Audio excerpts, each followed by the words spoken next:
Hi, it's Dave from Wing Chun here. My apologies first for not making a video for a while. I've been redoing my studio and rethinking a lot of the things that I want to do this year, or at least this financial year, to do with my video. My primary existence is about being a writer and an author, and I'm working on a book which I hope to be a series of books called Daruma, or in Japanese Daruma.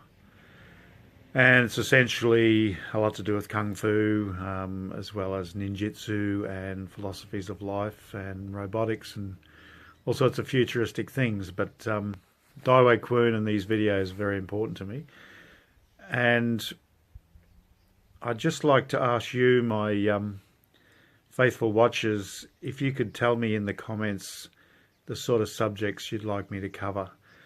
Because I've covered a lot of the more esoteric side of Wing Chun, the stuff that particularly interests me as a long-term practitioner. After more than 20 years of it, I'm particularly interested in the idea of mind force, of Nim Lik, of Nim Dao, of the secret powers of Kung Fu. But obviously Kung Fu is a lot of things, and I've done some practical things, but you know, if you'd like me to do more practical videos about, you know, the first couple of forms, ideas about how to develop power in the forms, how to apply them. I've got ideas about Ciao that I'd like to share with you, based on some of Bruce Lee's incredible writings and things that I believe was Yip Man and possibly Chu Tin and Wong Shun Lung teaching Bruce Lee, things that he wrote down in the 60s particularly that are extremely spot on, particularly about Ciao. I'm going to make some videos about that. I'm going to talk about Chu Tin's writings, things that I've gained from reading his books over the years, and that sort of thing. But if you could tell me what you would particularly like to hear about, to get my take on a particular thing, I'd be stoked. So that's a starting point. I just felt like I needed to put something up because I haven't for a while, and I feel a bit embarrassed about it. On other news, I got to meet one of my long-term Kung Fu heroes, a man called Mr. Chuck Norris. And it came about because there was a notification from Supanova, which is our Australian, our major pop culture Comic-Con type event, that Chuck Norris was coming out to Australia. And of course, for all you younger folk, Chuck Norris is a really super popular meme, and you know, I can dig that, but for me in my generation from the 70s, Chuck Norris was the guy who fought Bruce Lee in the most epic gladiatorial combat, and in my favourite film, Way of the Dragon. And the chance to meet him was almost as good as the chance of meeting Bruce. So I got myself down to Sydney, and I joined the long queues and waited for many hours to meet the man, and I can tell you that he's a lovely fella. Real kind-hearted, grandfatherly sort of guy, and I'm just going to show you my trophies from that event. But what I really took away, actually, was that he just had this very gentle spirit, and it's what I admire most in martial artists, is a gentle spirit. I don't like the aggressive, bullying, scowling, tough guy martial artist. To me, that's no big deal.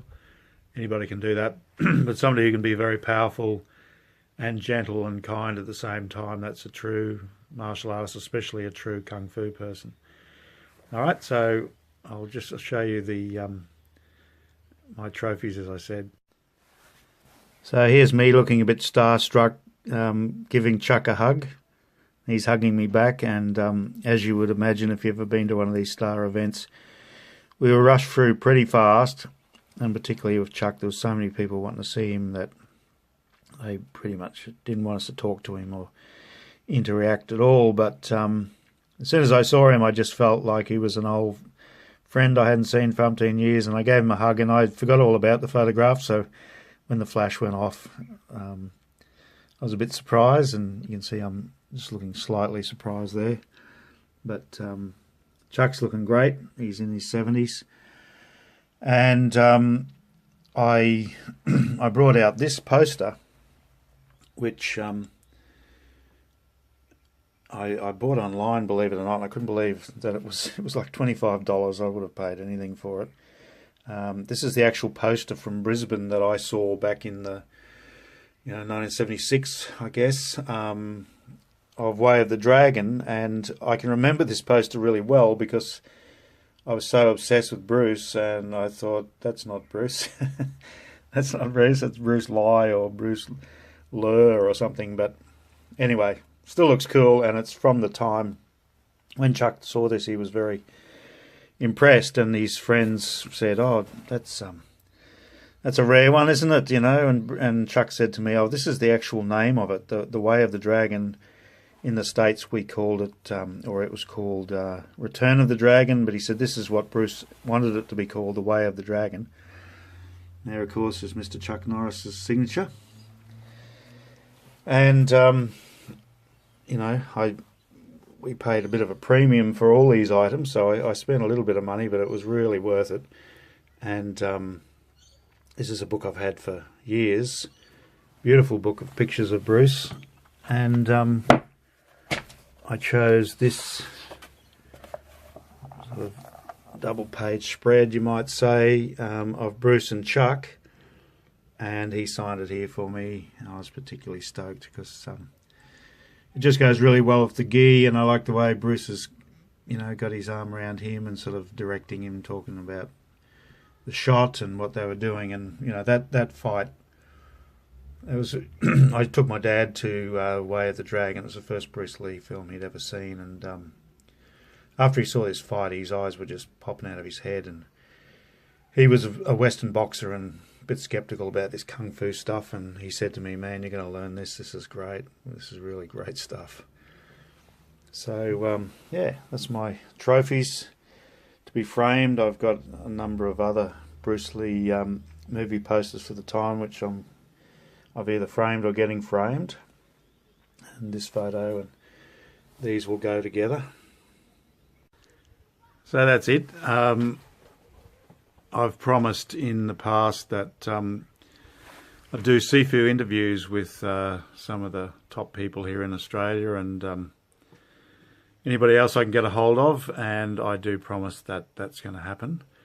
I'm not making a living out of this, so obviously other things come first. I've got a family and kids and lots of stuff on my plate, but Daiwei Kwun means a lot, and especially means a lot that so many people enjoy my videos and write to me and make really good comments, and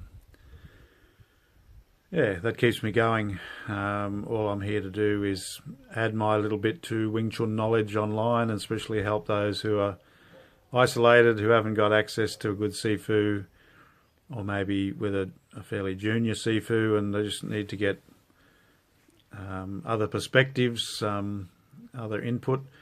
Because in the end, Wing Chun is your Wing Chun, it's not anybody else's. And as much as a Sifu is essential, the really essential thing is that you work it out for yourself as well, that you think for yourself. You don't have to always agree with your Sifu. They're just humans like you, and their way might work unreal for them, but it mightn't click with you. It just mightn't be what you need, and you'll find with time that you'll develop your own Wing Chun, and I don't see that as any different from the way I developed as an artist. I paint differently from pretty much every other painter I know, even though I've learnt so much from them. You can see their influences in my style, but in the end, it's David Lovegrove's style, not theirs, and that's why I don't really compare myself to full on to anybody else, because I'm just not them, I'm me. So remember that with your Wing Chun, it's your Wing Chun. And aim high, as I used to write in my art books. Aim for the stars and you might hit Mars. Okay, Wing Chun lovers, thanks for watching, and I'll see you again soon.